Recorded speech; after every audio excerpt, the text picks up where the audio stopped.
Okay, I'm flying the Hobbyking slow stick today. I just put it together. We're flying with a 1.3 battery from Hobbyking. And there's a little bit of wind today. You can see by the flags down there, a little bit of wind.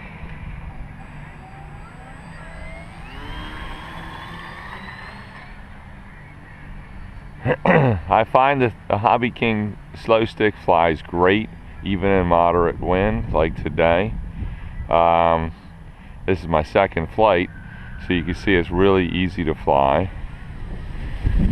You can see you can fly fast and you can fly it real slow. It can do invert. You can do loops with it.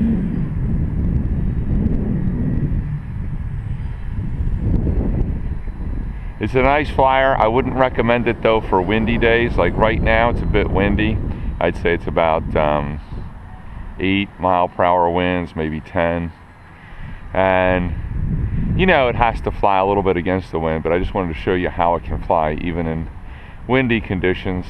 I was looking online. I understood the original slow stick couldn't do that too well, but this slow stick you can.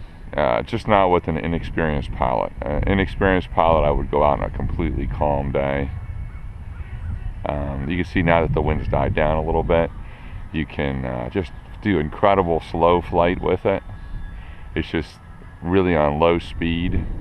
You can just walk it by you. And if there's just a little headwind, you can actually have it stop right in the air. And it's pretty amazing. I never had a plane fly so slow before.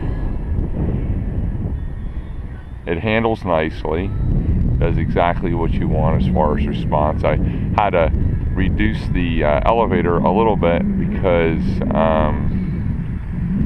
the range of motion of the elevator actually exceeded, it was hitting the rudder. So you just got to look at that when you're putting it together. I reduced the motion by 50% and it came out nice.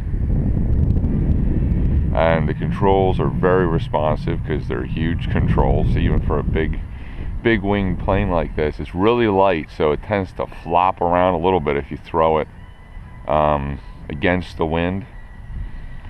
It can hit it like a kite, so you want to be aware of that if there is a little bit of headwind, maybe you want some more speed, and don't get too close to objects like trees. Give yourself some space if you have some wind, because it can kite a little bit.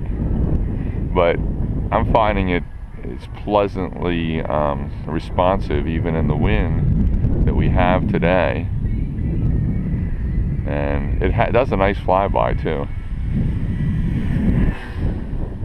And you don't really, because it's such a light plane, you wouldn't have to worry about it hitting you like some of the bigger planes. The worst that could happen is you'll damage your plane, but I can't really see how this thing could hurt anybody.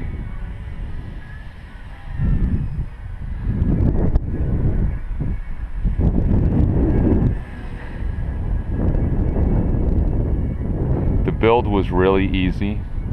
I spent an hour maybe on it. The longest part of the build is gluing the two wing halves together. I'd recommend a 30-minute epoxy just to give you some time to set everything in place, make sure it's aligned properly.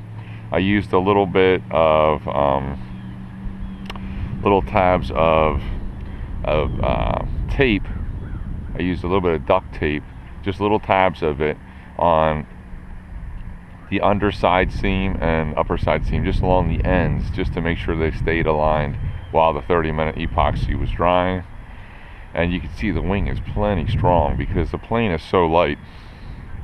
It doesn't really need to have huge carbon fiber spars going through it like some planes.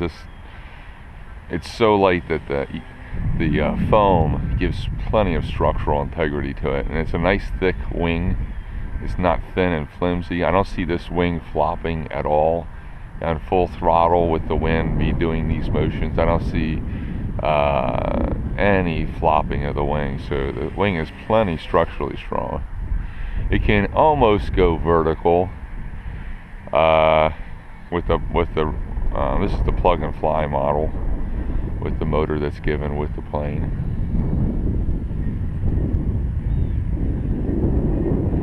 like I said, I'm flying it right now in the wind.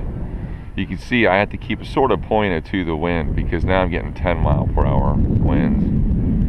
But it really isn't a problem for an experienced pilot, and it's a lot of fun to fly. If you have a plane that you just want to fly by you nice and slow, to show off a little bit, maybe to the kids, and you want something that that looks really neat, like sort of like a rubber band powered plane of the past, but huge, this is the one. It's also just fun I didn't realize how fun the slow flying was. I saw someone flying it on a calm day and doing touch and goes, which would be nice to do, but today I couldn't do that, really, because of the wind. I wouldn't want to. When I bring it in, I'm going to bring it in to land it on a day like this, because I imagine the most danger that you're going to have is landing it. As to the plane, you can see I'm just basically flying it against the wind here, and it's almost standing there. And you can see I can bring it even vertical and hold it there in a stall.